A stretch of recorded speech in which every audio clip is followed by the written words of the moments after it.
Here's a video on how to change the spark plugs in a 5.7 Hemi Jeep Grand Cherokee.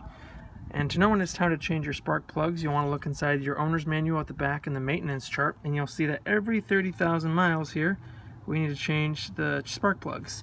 I got this used. It has about 78,000 miles on it. And I don't know when the last time the spark plugs were changed. My fuel economy is pretty terrible. Granted, it's a V8, but I figured I might as well do it myself.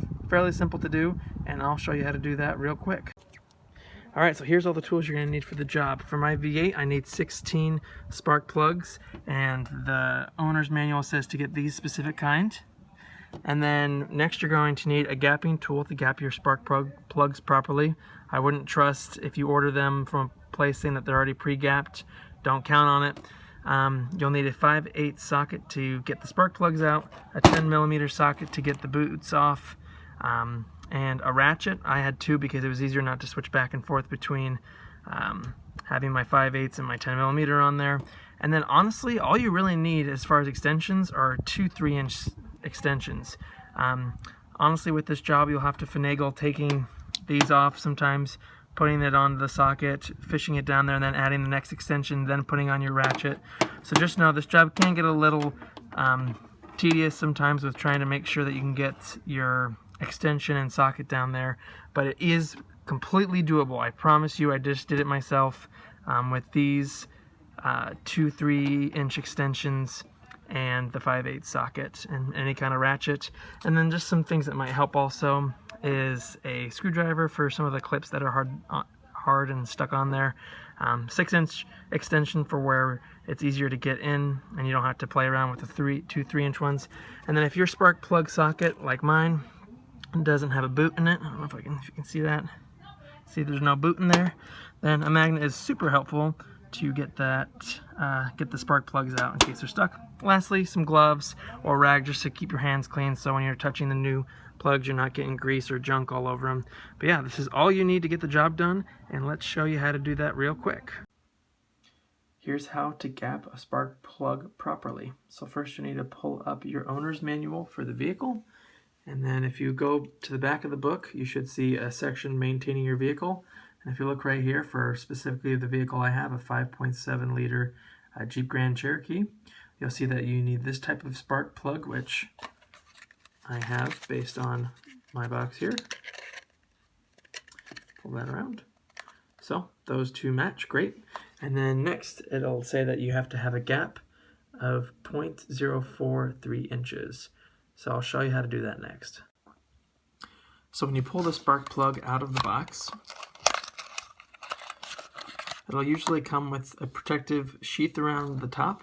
And this is usually if the spark plug is gapped.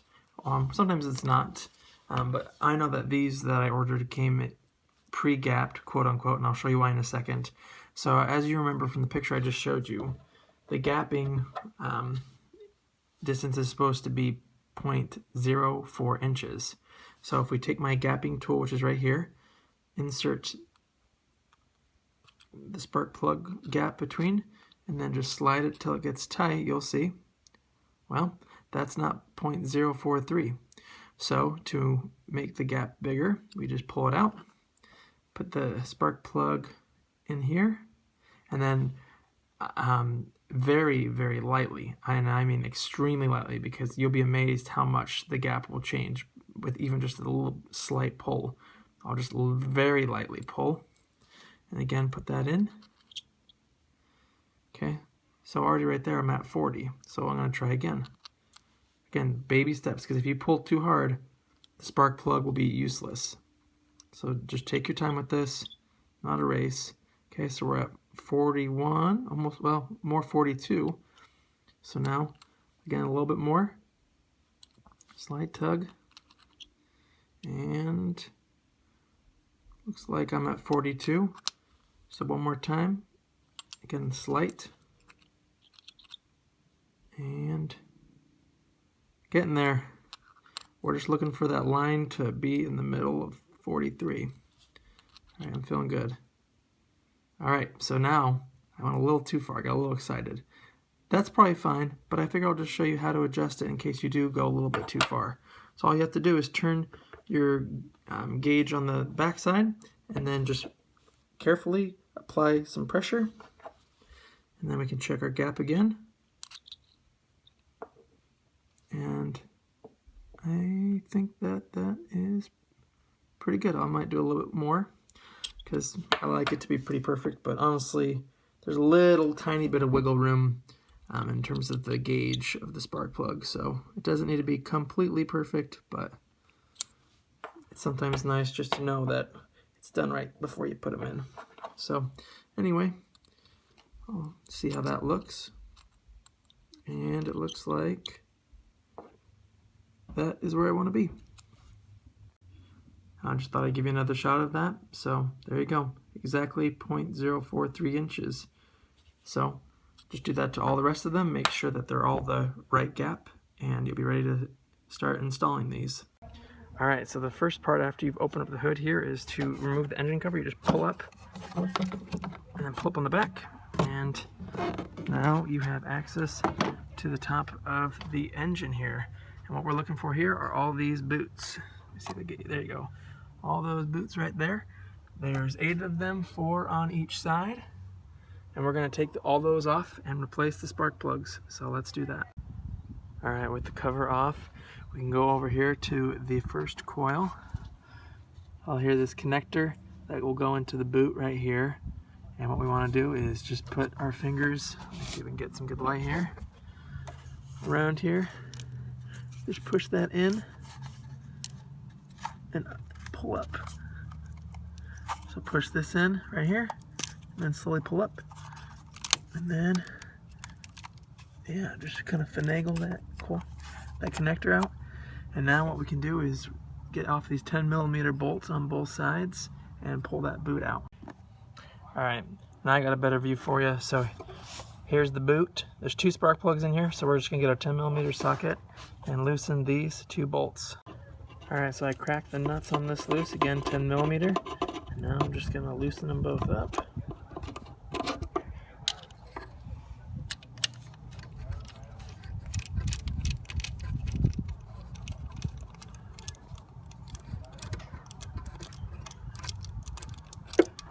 Alright, then I'll take them out.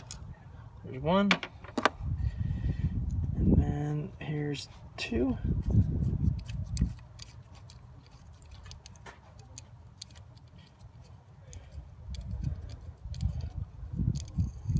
There's an idea of how long they are.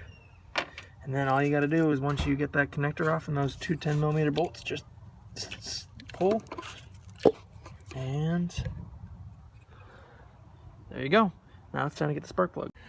Alright, so 5/8 socket on some extensions, and then just crack it loose. And once you start feeling it loose like that, you can take off the ratchet and then just loosen it. Okay, so your socket should have a boot in it that will hold the socket or the spark plug when it comes out, but mine doesn't have it, so it's always good to have a magnet handy so that you can fish down there and grab it.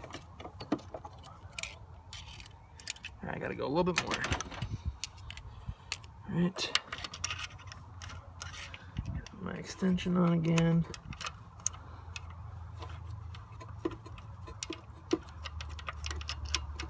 Alright, that's feeling loose. Okay. Alright, and again with your magnet. There you go. Alright, so now after you've properly gapped your spark plug, we can start putting them in. And again, if your spark plug socket has a boot, you can just put the plug into the boot, and you can set it down there. Mine doesn't, and I just don't want to drop it. So I'm going to use my magnet and kind of just lightly kind of let it go in there. And then I'll use my extension here to start getting it threaded down there. And with anything, you can always know how to not cross thread by just turning it backwards, loosening it until you hear a little click, and I heard it click there. So now I'll start to tighten it.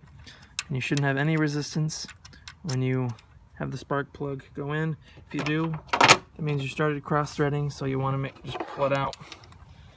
And yeah, once you start getting it in, again, it should go in nice and easily.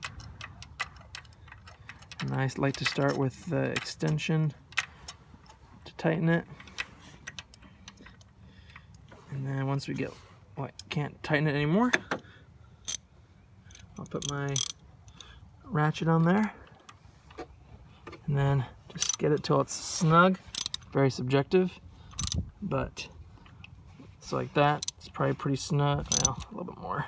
And then I think the torque specs on this are about 13 to 15 foot-pounds, which I don't want to use. I don't have my torque wrench on me, so I just do about 1/4 of a turn or to 1/8 of a turn, and actually more of 1/8 of a turn, and that'll do it. That's all it needs. If you have your torque wrench, you're welcome to do that, but just look up the torque specs for your specific vehicle. And then the last thing is, I don't put any anti-seize on it. Anti-seize can mess up your torque specs, so I just put them in as is.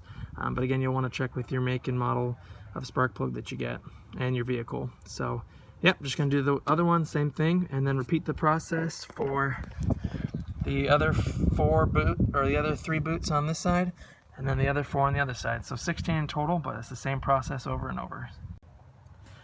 All right, with the boot, you can put a little dielectric grease in there if you want, and then just simply push it back in till those bolt holes line up, and then just tighten in those bolts, and then reconnect this connector, and you're good.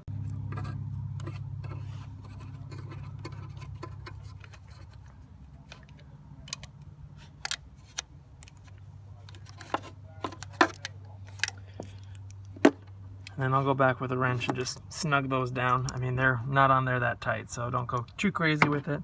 And then lastly, just to fit this connector in, literally just slide it down until it clicks.